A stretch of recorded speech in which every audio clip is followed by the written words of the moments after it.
He's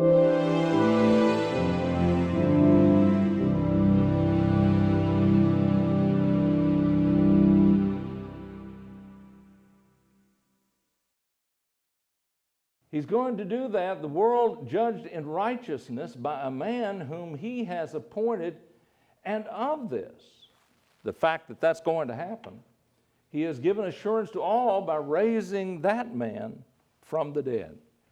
So that should be saying, hey, he raised from the dead, we're going to rise from the dead. And not only that, God has determined that this man, the first to raise from the dead, to die no more, that he will, in fact, be the judge of others. Those perhaps who never die, because they may be alive when the Lord comes, but he will be the judge of them and those who die, Jesus said in John the 5th chapter, the living and the dead. And that's what also that Peter said in Acts 10. So let's think about this for a moment. But all judgment is not the matter of final disposition in that sense. I think there's a sense in which judge or judgment can actually refer to oversight in a maybe a broader sense. Matthew 2 and 6, we find this, and you, Bethlehem, in the land of Judah. Now we're quoting, right? And I was going to say, does anybody know where we're quoting from? But it's right up here, so you know it. So from Micah the 5th chapter, right? In the land of Judah, you, Bethlehem, are by no means least among the rulers of Judah, for from you shall come a ruler who is to shepherd my people. This is the plan of God. From Judah would come a shepherd who will be a ruler to rule his people. Now I think we're talking about rulership, but not in the sense of final disposition, not in the sense of that moment of a final judgment in the last day, but rather one who will rule over his people, and not just when he was having his tenure here on earth with us and people as people, but even now he's still at work in this leadership and in this business of being a shepherd, and so it will be in that new system of things, that new house, so to speak, that the writer of Hebrews was talking about in the 2nd chapter, that which is we've been talking about, that to come. So a ruler, a shepherd, we remember that Jesus talks in the 10th chapter of John, gives this very beautiful, beautiful parable about the good shepherd.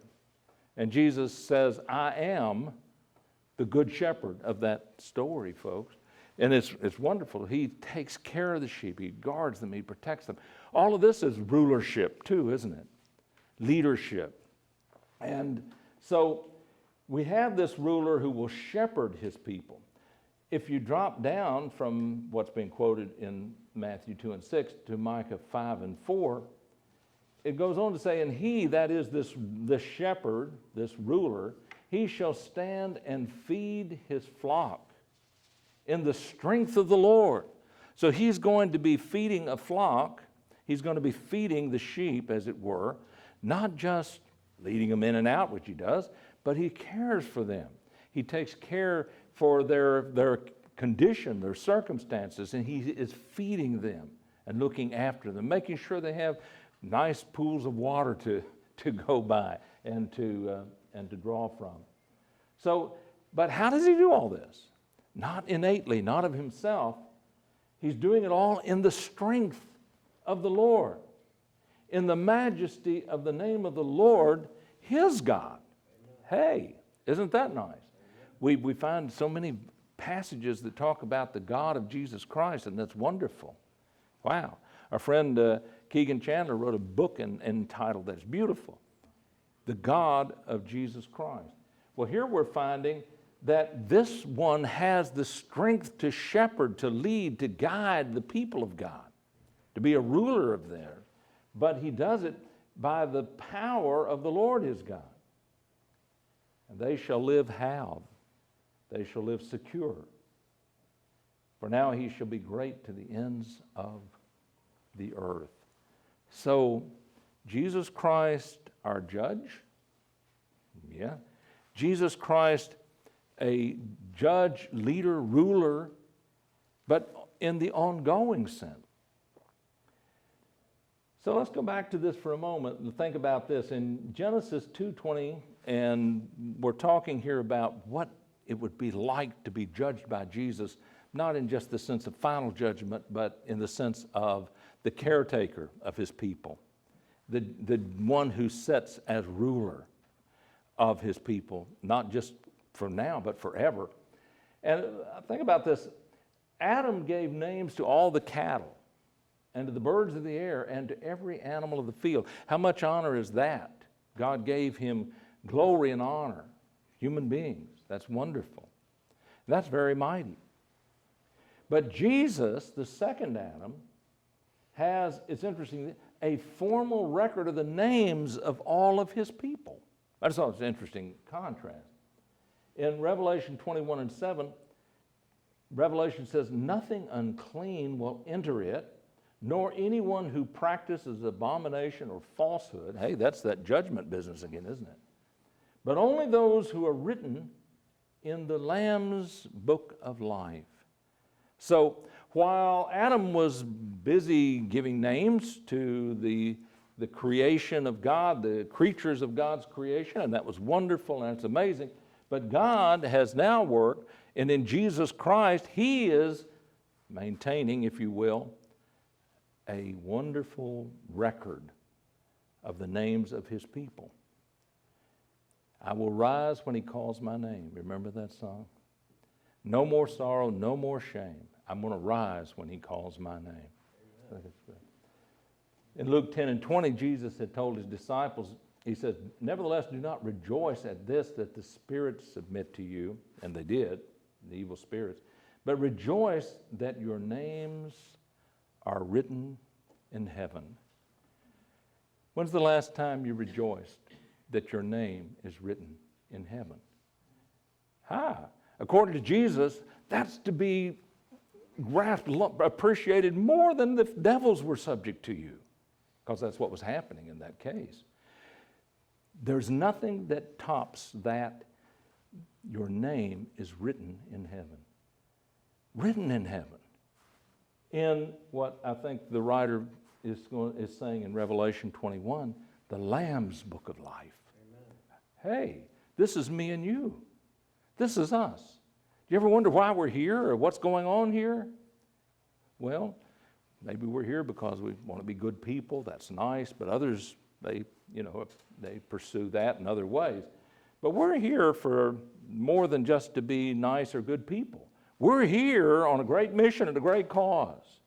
We're here because we are that being that God crowned with glory and honor in the beginning. We messed up, we know we did, but one of us is a human being that came to set all of that straight, right? And now through him, our association with that one, we all can have the same unending life that he himself has inherited. Do you think he would have lived forever? Not without the power of God, not without God's decision that that would happen. And so now that's our connection. Our connection with him is, hey, that is our hope. That is our salvation. We are co-heirs with Christ, Romans 8:17 said. Whatever he inherits, we inherit. If he inherits the land, we inherit the land. If he inherits an unending life and glory, we also share in that same unending life and glory. We're co-heirs with Christ. That's you, that's me. When's the last time when we laid our head down on the pillow, we said to ourselves, I'm a co-heir with Christ. Amen. I'm a co-heir. I'm inheriting the things of him that God has blessed him with. Because, I put it this way, the blessings of God upon this one man are so great that they spill over onto all of those who are his followers, his friends. Amen. I love that. I think that's powerful. So, wow. So the writer of Hebrews again then notice what he says in Hebrews 2 and 10. He says, in bringing many sons to glory, many children to glory, it was fitting that God, for whom and through whom everything exists, should make the author of their salvation perfect through sufferings. Who was made perfect, made complete, I think is probably maybe the better word. But he was made complete through suffering. And that's Jesus, isn't it? Did you think about him needing to be made complete? Yeah, he did. Remember how that after the incident where that he was with his mom and dad up in the temple and all that, and he wound up staying behind. When they went home, they didn't know he was there. They really got terribly upset and all the rest of that. You probably would have too if you had been his mom or dad. But remember that after that, it says he came with them and that he was subject to them, and he grew in favor with God and man. God is looking on him and saying, hey, this is working out really well. He was very pleased, just like God was pleased when he made Adam in the beginning and said, this is very good. Now he's looking upon this second Adam and saying, hey, this is working. This is going very well. So God made him complete through suffering. Wow. And he's the author of our salvation. Have you ever laid your head on your pillow at night and said, I know who the author of my salvation is? By the power of God, it's Jesus our Lord. Wow. Amen. Both the one who makes men holy and those who are made holy are of the same family. So Jesus is not ashamed to call them brothers and sisters. Isn't it interesting? I have said before, if it had been an angel that was doing all these things, he might have been ashamed, saying, you human beings, not no part of you people. But Jesus, he's one of us.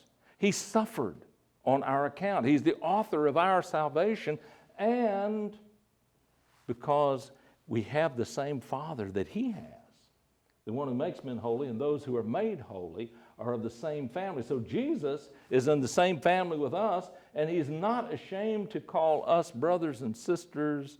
That's another consolation when you lay your head on your pillow at night. He's not ashamed to call me his brother. He's not ashamed to call me his sister. He says, and this is a quotation from another psalm, but he says, I will declare your name to my brothers. In the presence of the congregation, I will sing your praises. So it's Jesus saying, I will declare your name to my brothers and sisters. I'm going to sing glory to God in the presence of my brothers and sisters. And that wasn't just the short moment when he was here on earth. I think he did do that. That's forever. That's the picture of where we're going to be. Jesus Christ will be leading the praise. Jesus Christ will be leading the worship and the glorifying of God. Jesus will be the one saying, come on, brothers, come on, sisters. Amen. This is our God. So, wow. And again, he said, I will put my trust in him. And again, he says, here am I, and the children God has given me. So how beautiful is that? How wonderful is that, do you think? I think it's tremendous. So we are those children that God has given to Jesus. We are under his care. He is our leader. He is our shepherd, the one who carefully takes care of us. And that wasn't just back then. And it's not just now. We're just getting foretastes of all this. It's forever, folks. It is forever.